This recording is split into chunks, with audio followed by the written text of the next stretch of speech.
Hi, everybody. Everybody, just want to come take your seats? Come. Budge up. Welcome, everybody, to Queer Talk, how our identity can influence our practice. Thank you all for coming out this evening. It's lovely, well, it was a little bit more sunnier this week, but this Saturday evening, I'm joined by an incredible panel. My name is Damian Kerlin. I am a podcaster and a journalist. I specialise in LGBTQ+ culture. I'm also the founder of Material Queer, which is a production/publication which very much celebrates our culture and amplifies the stories around that. That's its mission. And together with Span Arts, an incredible community arts organisation that works across West Wales, which I'm sure you're all very much aware of, we have worked together to put on today, which is the Queer Culture Jam, which has been a series of workshops exploring these incredible patchworks behind us today, and also stories around looking at how we identify with ourselves, and then also sci-fi. So it's been definitely a mixed bag. So there will be more happening after the panel discussion today, so please join us. There's going to be music. Brahma is going to be DJing, which is very exciting. Let's get back to the panel. I am joined by these three fabulous guests. I am going to read these because these are a very, very talented bunch with quite a list to their names, I'll be honest. So for those also, we are live streaming this online, so for anyone who kind of doesn't want to be featured in that, please just keep an eye line on where the cameras are at. But it's all good. So we've got, if you want to raise your hand when I say your name to make sure everyone knows you. We've got Tara Turner, an interdisciplinary artist who, as a working class individual and Welsh learner, strives for her work to be intersectional to reflect the world that we live in today. So I'm very excited to hear about what that actually means within your practice. We've got Anna Sherrod, who is a writer and director and sound designer from Aberystwyth. And then we've got Brahma Mann, a music producer, sound engineer, composer, and DJ, who, as I've mentioned, is actually DJing for us later, which is very, very exciting. So give them a big round of applause. Yes. So, let's start with the first question. Can you talk us through your work and what sort of influences that? And if we start with you, Anna, then we can kind of start from there. Sure, okay.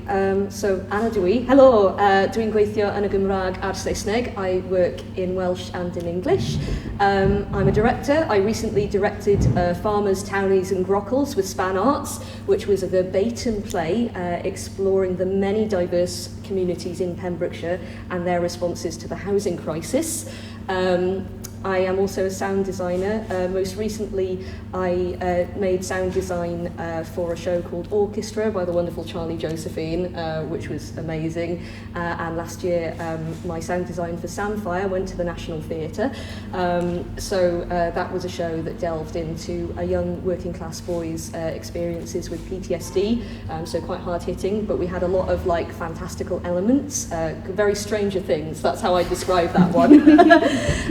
And then with writing, I write plays about marginalised people, but I always find an interesting and fun twist to how to describe their journeys. So that might be something supernatural happening, it might be a bit of sci-fi, or it might be a little bit of fantasy D&D, including multi-outcome plays involving rolling dice and kind of different outcomes. So yeah, all very strange, but I enjoy it, so there we go.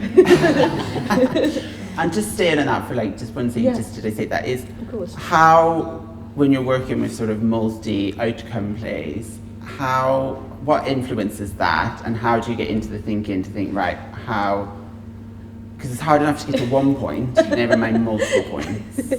What I would say is you need to be very good at mapping actually before you start writing. It's all about the flowcharts. The other thing I would say is it comes from, and I'll talk about this in a bit more depth later perhaps, but a desire to embrace the chaotic soup that we all live in and to reflect that, essentially. So I'll leave that there for now. Yeah. So interdisciplinary artist, Tara. Yes. Break that down for us. What does that actually mean? It means that I'm just very indecisive and I want to do everything, really.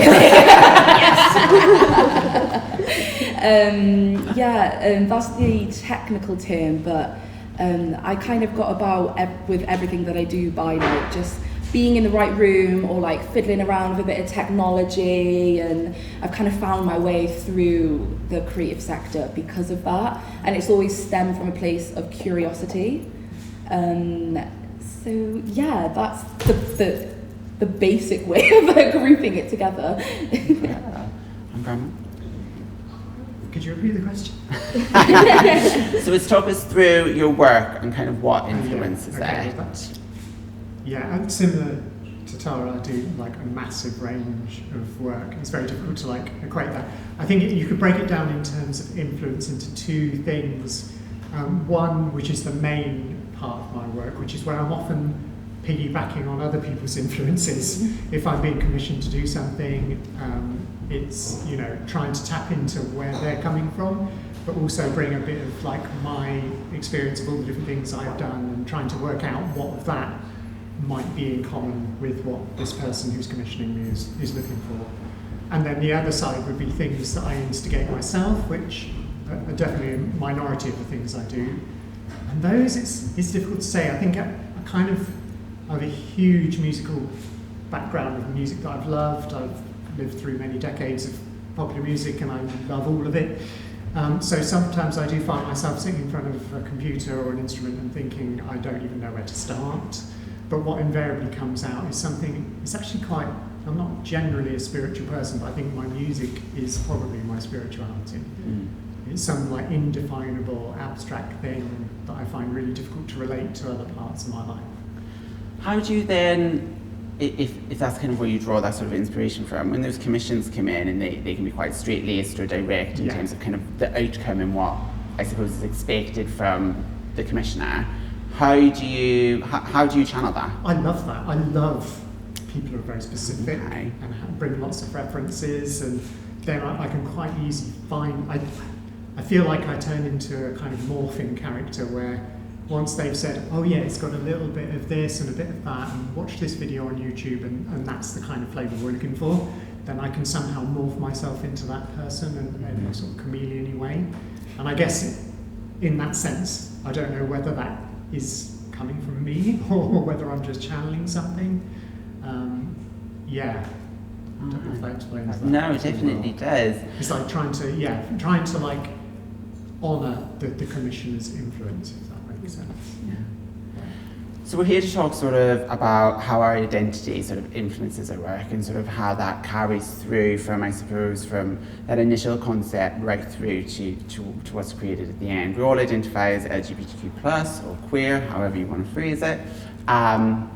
So Tara, coming to you first is like, you say sort of you've got that curiosity, but how then does your identity feed into that curiosity? Do you think you're very much led by that, or does one lead the other, or talk us through that? It's all very much interlinked, and it definitely stems from the intersections that I have been assigned at birth as well as the world has assigned me.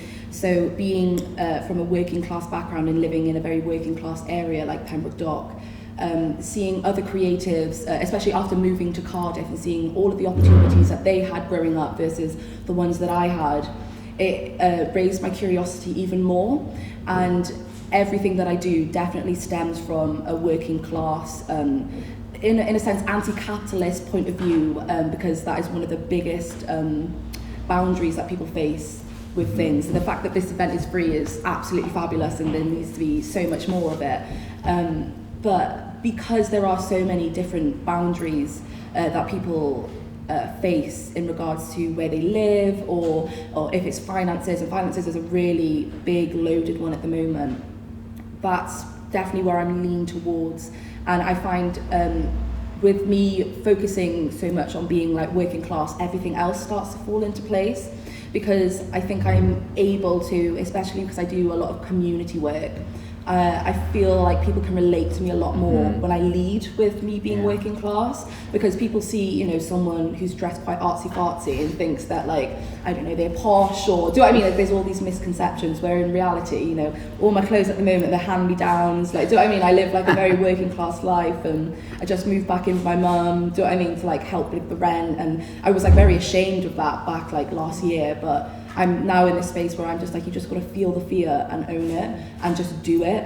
And it may be scary and you may be shaking in your boots all the time, but if you lead with your heart, and if you lead with, you know, with me being working class, and people can relate to that and they start opening up a little bit more. So, and then that comes into my sexuality then when I moved to Cardiff and finally got into university and had, you know, the loan comes in, and I was like, oh my God, like I can be like, literally, I miss it so much, God damn it. But I really started to develop my my queerness there, because even though I was very working class growing up in Pembs, I didn't feel safe enough to come out as a queer person. Yeah. So then moving to Cardiff, the working class thing was still very much, you know, especially for students, you know, students understand this and beforehand, like, you know, how finances could be. But I also had the space then to explore my own sexuality, and things then started coming into pieces, and then I started to realise about me and my gender queerness and how I identify. And then because I'm so arts driven, because, you know, my friends used to call me in university the lesbian thespian.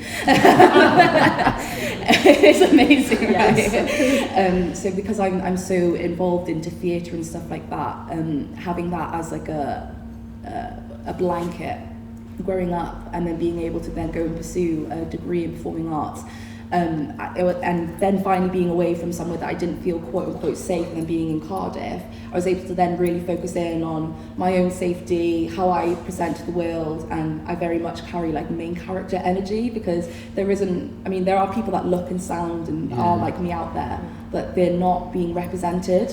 So I feel like I've got to represent myself, if that makes sense.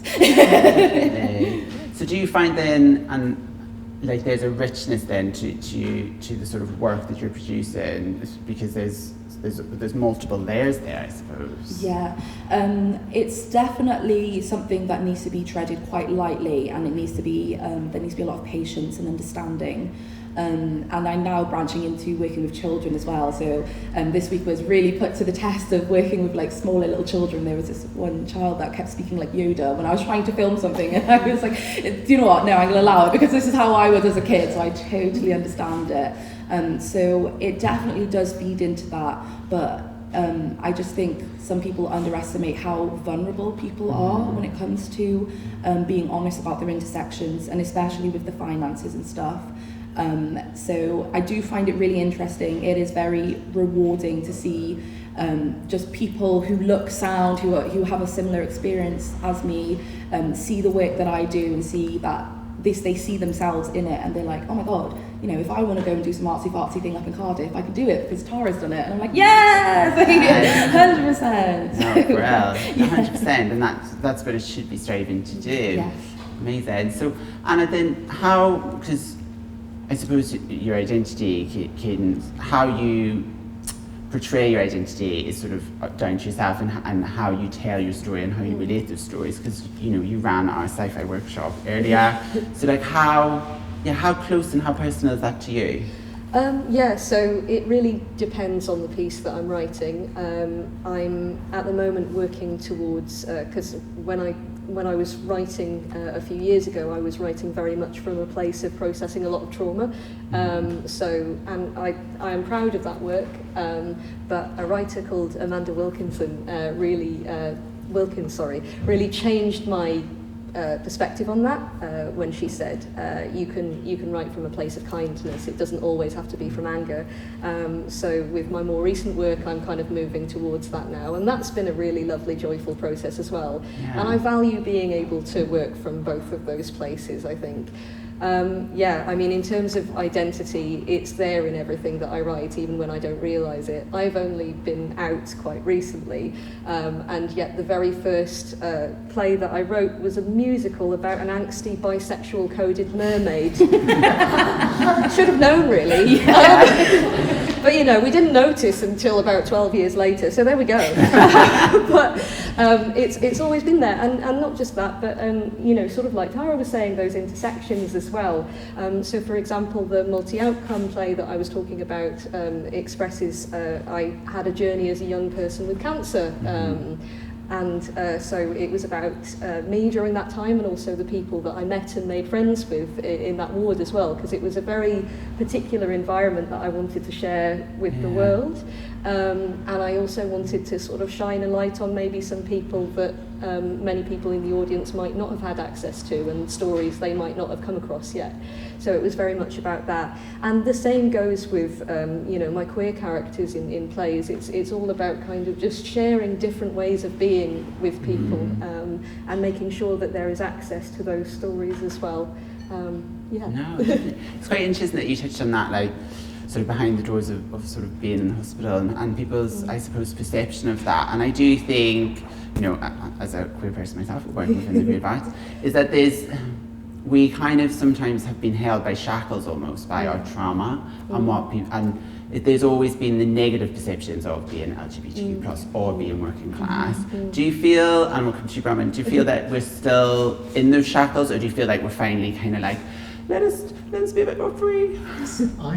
I feel like I've been out for 17 years, and I feel like I'm only just, but I feel like my kind of wanting to get this out now is being fueled by the pushbacks that are going on at the moment, because there are major pushbacks. Yeah, when I came out, it was a simpler time. There weren't so many trans people, and I think I was very consumed with the transition process. Obviously, it's a big life change, and it costs lots of money, and however you try and do it, and takes lots of time and pain and everything else. And I think I hadn't kind of connected that, like maybe the trauma of that was too big to even connect to like my art. And it's only recently, the last few years, I've had the privilege of working on a few like specifically queer theatre projects. I did a show last year, I think, called Queer Way that Leeway Productions produced, which was kind of an awakening for me, you know, like 15 years into being trans, and suddenly I'm like, oh right, yeah, queerness, you know. And since then I have felt a fuel, you know, to a fire, you know, like I just want to bulldoze in and go like, listen up everybody, we're going to take over the world. Yes. I mean, you and I were talking earlier on about like how popular music, which is obviously the field that I mainly work in, has been so massively impacted on by queer identities since day one, you know, well, since Little Richard sat at the piano, or, you know, all over history, there's like been these massive movements of popular music genres and scenes that have evolved from queerness, but have been almost like denied and ignored, and non-queer people have kind of embraced that music and enjoyed it, and still do, and that's wonderful. But I think we are at a time, as we were discussing, how it feels potent. If that's a good word to use. And there's a reclaiming, I think there is, aspect of it where it's like, you know, you can be inspired and you can be influenced by it. You know, when we were talking about like Jessie Ware's album Pairs, and we've been talking about like Beyonce's Renaissance, you know, that all came from ballroom, it came from disco, but like that was us. We started that. We started that in Chicago. We started that like, and so like there's that real ownership, I feel, at the minute, where it's a bit like, as you say, there's so much attention, but it's like, well, if you're going to be like that, this is ours. I've got this really bizarre like connection with that, having pre-transition me was working in the music industry and with all that like white male privilege, and was completely oblivious to loads of that stuff. You know, I was like in the drum and bass scene and then working with all these kind of dance music producers, and didn't really think about any of it, because as a privileged, you know, person, you don't. And it's only since transitioning that I've just had this kind of like which is glorious, and I'm so excited and happy to have found that, but I'm also traumatised by it, which I suppose is the journey we're all on. No, thank you so much. And how do you, like, in terms of your working class experience and obviously in Fenn, do you feel that, like, you kind of need to tell, you know, the story of the poor child that came out and then made something of themselves? Do you know what I mean? That sort of narrative that's been pushed so historically. 100%. Do you feel that, like, actually, hold on, what is this story of making something of themselves? Yes. What is that? I find it very funny because I'm very like anti-capitalist as well, and what people mean by making it is actually owning some sort of equity or capital. Whereas like I want to live on a commune with my mates, so I think like I'm not really interested in like this corporate like business or anything like that. So it's very funny how people push narratives, and it's why I find even talking about it, in which I know this is like a safe space, I would get nervous because, and I think a lot of that is because of my own personal trauma, but I get nervous of being so vulnerable because some people then would automatically decide that, oh, Tara is going to be the next rags to riches person, and then maybe I will one day, but like that's not a fair assumption to have with where I am right now, and because I come from such a critical point of view too, I find when I challenge it then, that becomes like a completely different world and like altogether. And challenging things, especially growing up like in PEMS as like a mixed race person, I relied on like tokenism just to get through school and stuff. And then finally moving to Cardiff and having the culture shock of seeing more black and brown bodies and people that look like me.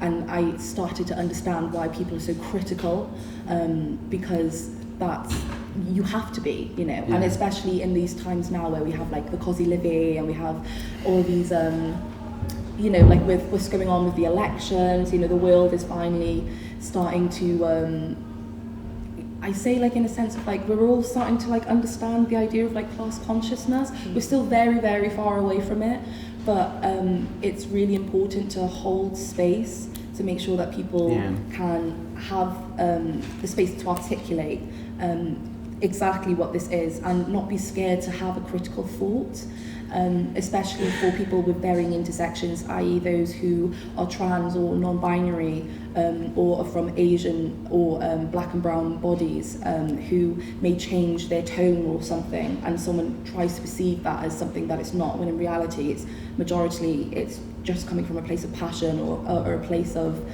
wanting to understand further or wanting to be critically aware and let people be more aware of them being critically aware. I want to touch on that critical point that you made, and I'll come to you, is how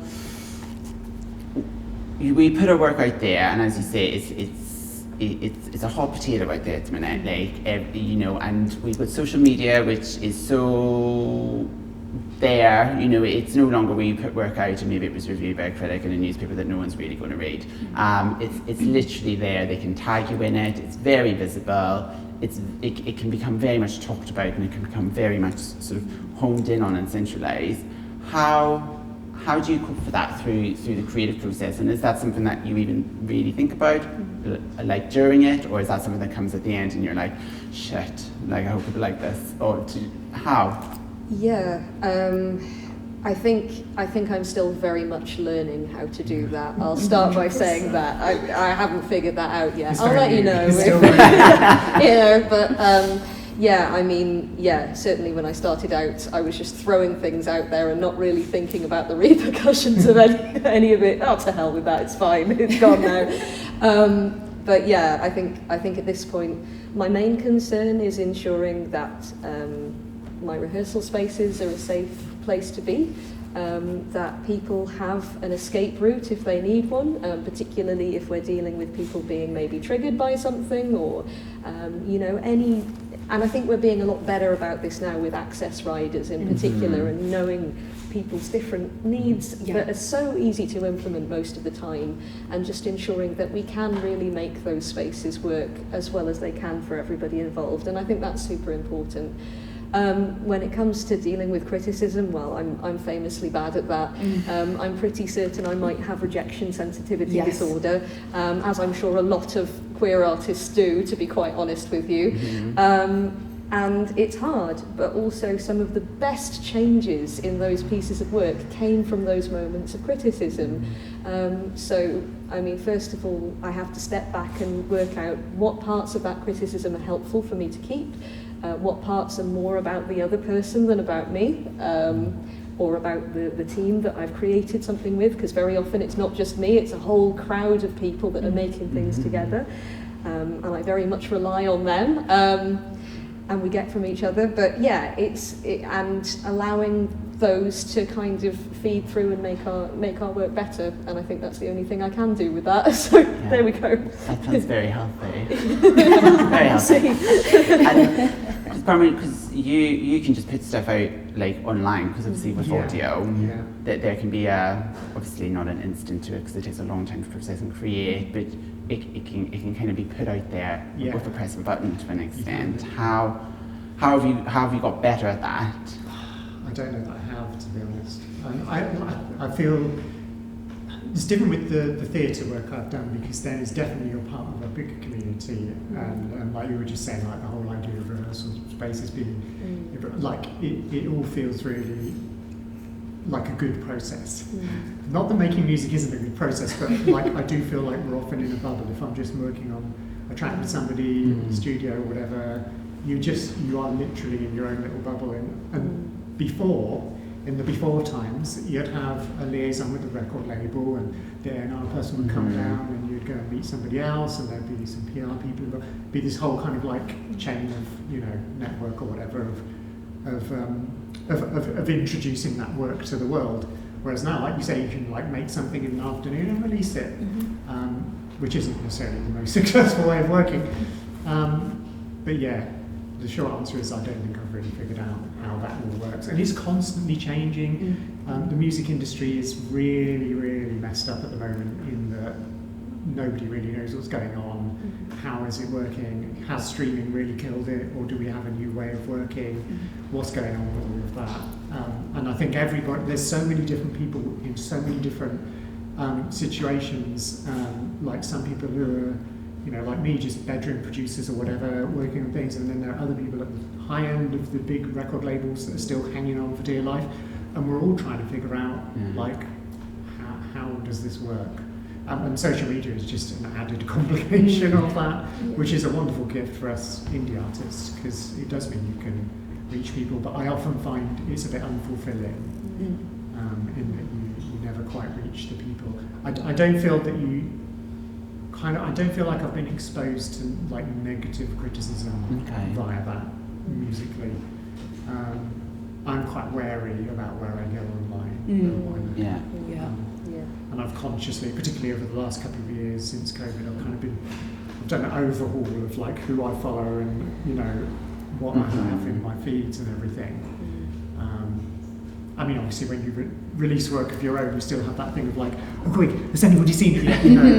What are they saying? But maybe the stuff I'm doing is quite niche, and it's being presented to people who are receptive and a kind of controlled audience almost. Of like, I know that most queer people are going to hear this, so they're generally going to relate to it and feel good about it. Hopefully. We've kind of touched on it, but I'm really interested in sort of boundaries, because I feel like that's a conversation that's really come up quite a lot recently, probably a lot more in the last, like, say, 2-3 years. What are your boundaries? And I'll come to you again, Brian, just to start. It's like, you talk about those commissions. If they're coming in, thick and fast, or you're working with people. Like, what are your boundaries? How do you create that safe space? I think I'm a dinosaur, and like I've got like a way I like to work, and it's taken me many years to get to this point of even acknowledging that I have boundaries, because until probably, even as you're saying, in the last few years, I would have worked beyond those boundaries and felt bad and struggled with like social anxiety and like chronic pain issues and all this kind of stuff that I would just like manage somehow. And only lately, I think the conversation, maybe because there's some great online communities that have evolved in the last few years where people can talk about this kind of stuff, and just great conversations generally beyond social media and offline. That I've managed to acknowledge, actually, this is kind of how I like to work. And I guess for the last couple of years I've actually not taken things on that I felt uncomfortable with. I feel like the next stage is for me to say to that person, actually, I'm not going to take this on because of that, rather than saying, sorry, I'm really busy, which is my usual, excuse. But at least I am taking ownership of that for myself, to make sure that I'm only working with people and in environments that I'm comfortable. No. But it's a big thing. I feel like, as somebody who has always felt like you've just got to say yes. Yeah. As a freelancer, especially. I think that's a creative industry's mantra, though, when you start, like, especially in the beginning, it's yes. Like, can't say no. Oh, no, I'm yes. 32 years in, and I'm still saying, like, yes, I better do that. Yeah. But I've, like I say, just recently got good at saying, actually, no. Good for you. It's so important. And Anna, so how then, when you're in a theatre space, you've got rehearsals, you've got more than you. Yeah. You, obviously, in an ideal world, budgets would be endless and we would have glorious rehearsal spaces, but sometimes that doesn't happen. How do you create boundaries around that when you're thinking of yourself, others, and financial constraints? Yeah, I mean, once again, we're still very much a work in progress. We're still learning all the time, and every project brings on another opportunity to learn from that. What I would say is my priority is always first and foremost the cast that I'm working with, particularly if I'm in the director role, because the buck really stops with me there. So my priority is always making sure that they're okay and that they are safe, no matter what we're doing, especially if we're doing something that might invite some negative feedback. Getting support from organisations that can maybe offer us guidance. Such as queer organisations or things like New Pathways, for example, when we're working with things like sexual abuse survivors and things like that, just really being aware of those things and getting the best advice that we can. In terms of my own boundaries, I'm still really bad at keeping them, so I feel that, Branwen, very much. You don't feel like you can say no. Oh, don't say that. You don't feel like you can say no because quite often they're financially, you have to make sure that you're getting the next job in, and you don't want to say no to a project because, it's... Who knows what might be there 2 years' time. That being said, I won't accept or go for anything that doesn't align with my values. That's really important because I can't work on anything that isn't authentically representing me. Sometimes that line has been blurred, I would say, but I'm trying more and more to make sure that is a hard line. And I haven't always got that right, but we're learning. No, I don't think that's absolutely And then I think, when it comes to, I'm trying to get better with particularly my time management. I have a tendency to hyper-focus, especially when making music and sound for shows. Just lose hours. 10 hours go by and you realise you haven't eaten and you really need a wee,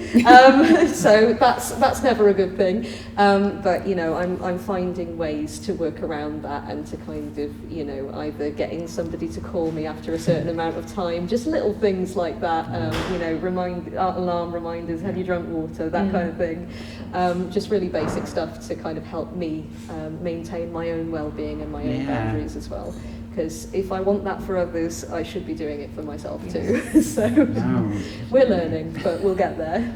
And then, Tara, like when you're working with communities from all different backgrounds, how does that work? Like in my mind, I'm already blown trying to put that into a sentence. But how do you do that? It's very much a trial and error thing of all creatives can relate to that, no 2 days will look the same type of thing. No. So it's very much like that, and especially when you're working from grassroots, as in you're building this stuff up yourself. A lot of the stuff is you have to have these strong pillars and foundations of boundaries and different things. And I'm very much led by my moral compass, so I will not do anything that makes my moral compass ping in any way, shape or form, for the right reasons, obviously. And then bringing it back to then being, and then having that, and then, putting that out into the world. I don't know about you guys, but I really do feel I hate being perceived.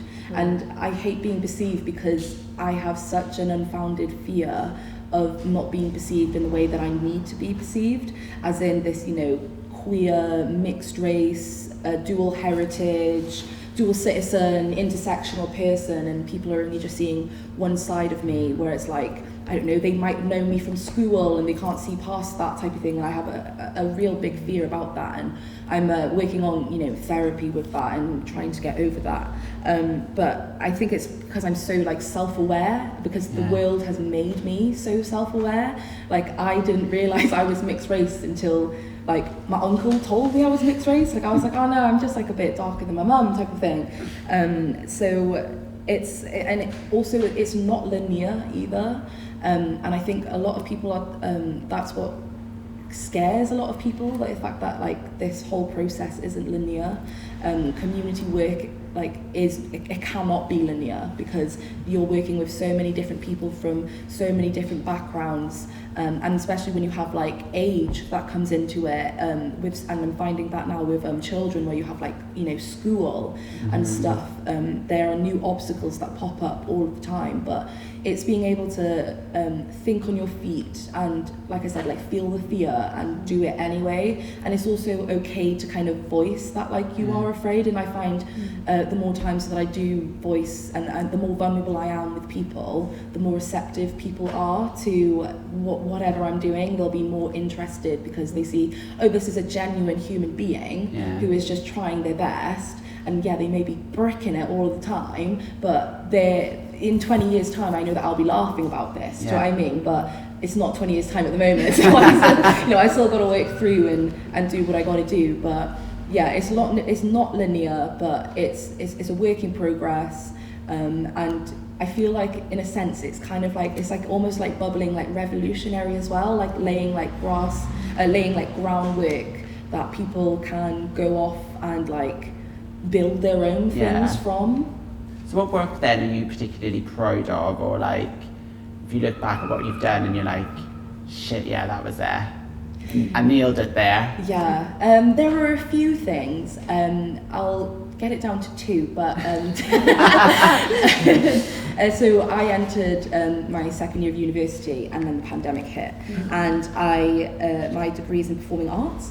And so it was like 80% practical, 20% theory. And I very much focused on like circus and street performance, so had to learn how to juggle over Zoom, which wasn't the greatest, but I'm still a very class juggler. So being able to, having to switch to being digital really opened my eyes to this whole digital world, but then at the same time I was even more critical of being perceived. And I wanted to make sure if I was being perceived, it was coming from a place of just being pure genuine. And one of the first projects I made is called Self-Discovery, and there's two parts of it. And the first one is just a little bit of like an artsy-fartsy thing of like this girl called Alice, and she's like a bit lost in life, she doesn't know what to do, and then she decides to grow her own mushrooms, and then she grows her mushrooms, and it's literally like a Mario Kart mushroom. It's like it's completely artsy-fartsy, but and she like ingests the mushroom, and then she's like, oh my god, like I just realized that I'm in my own head all of the time, and I need to stop, and I can just do what I want. And then I did a second part of that in third year uni, where it's about my inner child, and I'm very connected with my inner child due to trauma that I've experienced when I was younger. So and I was just sitting outside to all this smoke, as I do really stupid things to like heal my inner child. So I'll just like shout stupid words. I'll be like sausage, poo, bum, like just because like it heals my inner child. And I think people can see like the silliness, and they kind of like relate to that too. And then another thing that I'm really proud of, and it's still very much ever changing, but it was my dissertation in the third year uni. 2020 really opened my eyes as a mixed race person to like my own experience, let alone everyone else's experience who don't fit the Eurocentric beauty standards. And it kind of radicalized me in a sense, and I decided to do my dissertation. The short term of it is called A Space for Critical Thinking, and then my research question was, how can we constructively raise awareness of the experience people of colour face within the 21st century, which is a very long-winded way of how can we talk about racism. But doing it and being involved with, you know, protests like Kill the Bill and, you know, all the BLM protests and Free Palestine and Yemen and all of those amazing movements really radicalized me in a sense of like, this world is, you know, so big, and there's so many of us, and so many of us are like struggling and suffering, and we're having things taken from us and stripped from us. And I just wanted to have a space where I could talk about that. And because of COVID, obviously it couldn't be in a physical space, so that's when I really started to delve into the digital space. But I'm still very cautious of that. So if people want to know, or you know, learn about my dissertation, it's not public, because again, like, that's like my baby, and I'm a bit like scared to. But you know, if anyone ever wanted to, like, you know, look at it, I could send a link to them, and you know, and it's available that way. And it's just, and you know, I mean, my opinions have definitely changed since, because I did it back in 2020 and it's 2024, so my opinions definitely have changed since then, and I'm a lot more radical now than I was back then. But it's really interesting to see, in a sense, baby Tara, like, you know, try and find her radical roots. And then I haven't watched it back in a while, but I probably will do this summer, and just like feel all the feels of, like, you know, this young little revolutionary that wants to change the world. But yeah, holding things that hold space, that's something that I'm really passionate about, and I'm looking forward to like continuing that on in like my creative like. It really sounds like there is a continued growth there, where we've talked about sort of your first year of uni, your dissertation, and kind of looking back on that now 4 years later. 100%. So I think that happens with all of us as creatives, when we look back at our art or what we've created or what we've put out there. And sometimes you think, Christ, what was I thinking at that time? What was going to the end? So have you ever had like one of those moments where you've been working on it and you've been like, what? Like quite a few, to be honest. Like, if I look back at a lot of things, especially that musical with the mermaid, and go, what on earth was that? If we're talking about something that I'm proud of, then on the opposite end of that spectrum, then I guess I have to offer Roll for a Mission as that. It's a play that follows 4 young people when they're going through cancer treatment, and their youth support worker, Izzy, who is an awesome human being, decides to start playing a game of Dungeons and Dragons with them. And throughout the play, the Dungeons and Dragons game and the hospital kind of get all twisted up, and the boundaries between realities start blurring. The audience roll a massive beach ball-sized dice, a D20, to decide what happens. It has 20 different endings, so the actors really hate me. And it's got loads of different like pathways along the way. We tried to work out how many different versions of the play there were based on the multi-outcomes, and we came up with somewhere in the 900,000s, I believe, based on all the things that can go differently. So everyone is unique. But what the reason I bring that play up during this discussion in particular is because over the years we developed the characters. Many of them have queer identities, but I also ask anybody that is taking part in that play to bring their own identity to the character that they're playing and to make it theirs, and we've always done that since day one. And the thing that has made me proudest about that play is how many young people have kind of discovered themselves within those characters and have come out over the years post being part of that. And I really like to hope that that was part of their journey as well, and that we created that space for them. And I couldn't be more grateful to them, because the reason that I'm here with you today is because I learned from them as well. That sense is such like a shared wealth of experience in terms of that like work in progress and how you got there. I don't know how obviously you've done that with so many multiple endings within the time frame that actually had, but like to be able to come to that and then still have that experience must be just incredible. Very much. I think we're all just extremely nerdy, to be honest, about theatre, about D&D, and about, just anything that allows us to completely express ourselves. We're already weirdos in one way, so let's just embrace the entirety of that. It's just great. And from, musically, obviously you put out tracks, you work in theatre. Is there like a moment in your career when you just think, wow?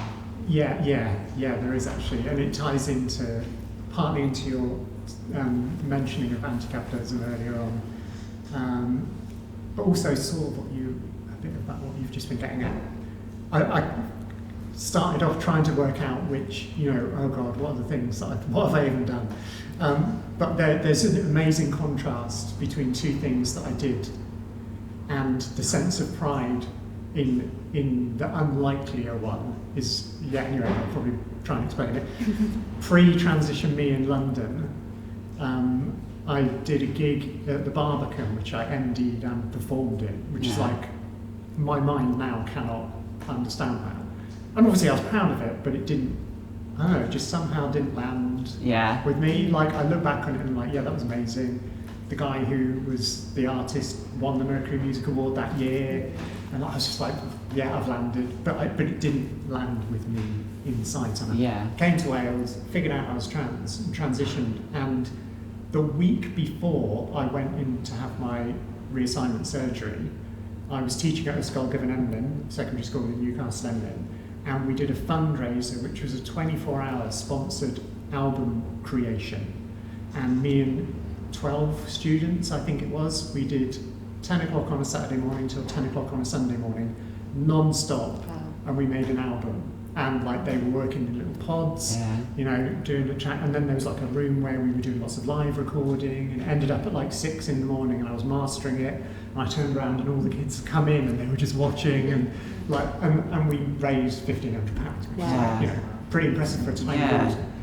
But I could not have done that and like led that project pre-transition. Like, coming to terms with my identity and figuring that out empowered me to feel confident I could do, which sounds ridiculous having just said that I did this gig in the Barbican, but like, that was me running on autopilot kind of thing, and I was just following instructions most of the time. But the pride I feel of that school project is incomparable, like off the charts. Like, that's the project I want to, take away with me. Because I was just in touch with who I was, I just figured out who I was. But it's really interesting how sort of that is the project that you've decided to share with us this evening around sort of being proud around, because it comes back to sort of your rags to riches story of like, what is that riches? What does that mean to someone? And what is that value? Because it's so individual, and it doesn't mean making your millions and being, it could just mean something as simple as making, a tidy life and actually being really impactful with your work. And I think that is the narrative that like really, really needs to change around that sort of, what does it mean to work in the arts? Amazing. It's only a few years that I've actually understood all that. Like, having gone through all these confused feelings of like, well, why am I not more proud of that work back there? And then just embracing that. Actually, it's what does that work mean? Amazing. Well, thank you so much. We have got some time for questions. I might have to repeat them for the live recording, so I'm not like a parrot or mocking you. So that's just how it is. But we've got some time for questions. If anyone wants to, anyone brave enough to start? Anyone? Beth, go.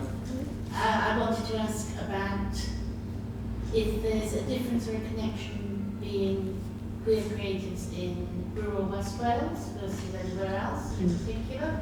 Does it make a difference? Does it impact on your journey or creativity? I'm going to try and repeat that. Beth, one of the audience members, has asked, is there a difference in terms of your creativity of working in West Wales versus working anywhere else? And has that impacted it, or how has that influenced you? Tara, Brahman? I find myself driving to Cardiff a lot, which is fine, and hour and a half is not ideal ecologically and everything else, but I do a lot of remote work. I feel like I'm only just beginning to discover my actual queer community. Like, they are here, we are here, but I don't feel like I've quite connected with them, and I don't know why it's taken me so long, to be honest. But would you say Cardiff inspires you, or does West Wales inspire you? Both do different ways. I've been really excited to meet a lot of people in Cardiff. Having said that, a lot of the conversations I have with queer artists in Cardiff that I'm working with is like, where are you from? Oh, I'm from Llandyshill. Oh, right, I'm from St Clears. And it's like, what are we doing in Cardiff? Yes. Yeah. Which maybe that's going to change as time goes on. But like, there do seem to be a lot of people that I meet there that aren't actually from Cardiff. So yeah, I don't know.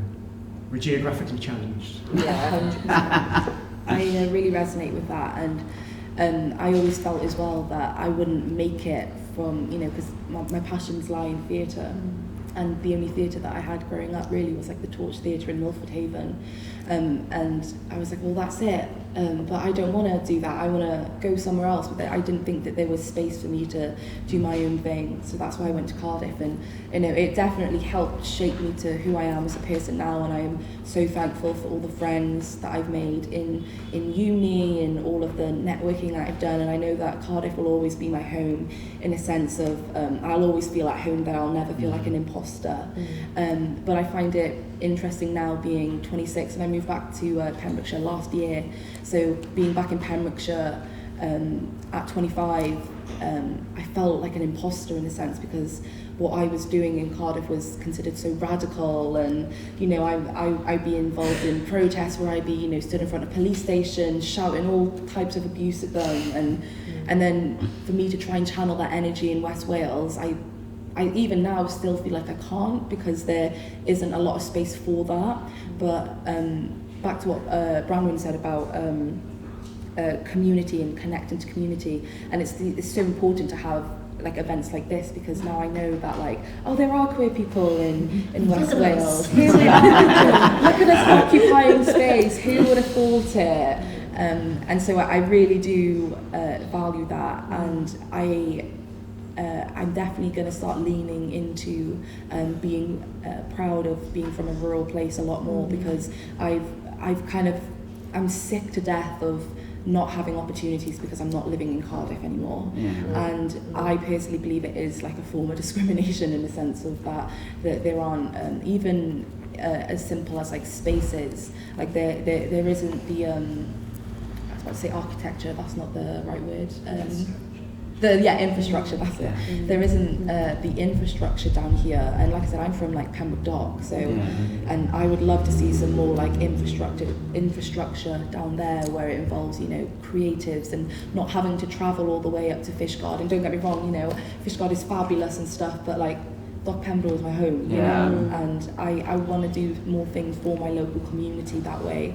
And it is fabulous that I have connections with Span, and I have connections with Molara from We Move in Lloegariad, and they give me Material so much. queer. And they give me so much life, in the sense of that, like, I know I can do this, but now I need to do this in my area, and that is really scary, and I feel the fear. Even talking about it now, I'm like a little bit trembly, but I deserve to occupy that space, and it is going to be really hard, but I know, again, like I have to be laughing about it in 20 years time, like I have, it's got to be worth it, the grassroots in Pembroke Dock. Like, it has to be worth it, because if I don't do it, unfortunately, who will, Do you think there's sometimes so I'm from rural Northern Ireland, do you think sometimes there's not necessarily a space for it, but there's not also maybe a need for it, or a felt need for it? As for when I moved to Cardiff, I was very much like, there's so many different cultures, they're all kind of colliding, so there's a bit more of a need for us to be a bit louder in these spaces. As for when I then go back and it's a bit more rural and everyone's kind of just living their lives and everyone's like, heads down, it's fine, they didn't feel as much of a need for it. Do you feel that there's a bit of a flow there, Hannah? I think being very careful with my wording here, I think there is always a need for it. Yes. Let me just say that very firmly to begin with. I think there are a lot of people who would like to say that there isn't, and that they are wrong. Yes. That is honestly how I feel. It is true that there is a greater wealth of opportunity in Cardiff, and a lot of us find ourselves going down there because needs must. We've got to work, we've got to eat. And it's even harder when you consider there's already a scarcity of work in West Wales. When you pile queer identity on top of that as well, it can make it extra difficult. It's why it's always a risk, being open and being out and being loud. And I'm certainly only just learning how to do that. I do not claim to be very good at it yet at all. Let me just make that very clear. But it needs to happen, and I'm really excited and really hopeful actually for the next few years to see what kinds of new spaces like this one that we're in today. You know, things have really changed with SPAN over the last few years, and that's and you know, the fact that we're here today is a testament to that, really. You know, we had the first Pride in Aberystwyth a couple of years ago. It took us long enough, but we got there. Shout out to Queer Little Shop. You know, it's been really, really joyful to see that. Also, I'm going to mention the Eisteddfod in Tregaron. A couple of years ago, we actually took roll to the Eisteddfod, so we did that play in Welsh. You can imagine how D&D landed with Welsh language communities, but it's fine. We introduced them to it, but it was really lovely, and to see so much queer work taking place within that Eisteddfod as well really changed my perception, because we were in Tregaron, you know, deep in the heart of West Wales. And I hope that one day, you know, when people ask, oh, where are you based? And when you say West Wales, they don't go, oh. You know, I'm hoping they go, yes, we want to go to West Wales, because we have a lot to offer as well. Like, it's funny, people can be, I don't know, like a little bit shy and closed. But, you know, we're also really odd, and there is an embracing of that as well. So I feel like if we can just channel that, then, you know, we're definitely going to get there. That's what I'll say. Amazing. We will finish it there because I've just clocked the time. But thank you all so much for coming. We are around afterwards, so yeah, feel free to pick our brains if you want to. I want to say a big thank you, of course, to our funders, Arts Council of Wales and the Heritage Lottery Fund, who have very generously donated and funded this project. And obviously, yeah, can we give our panel a big round of applause?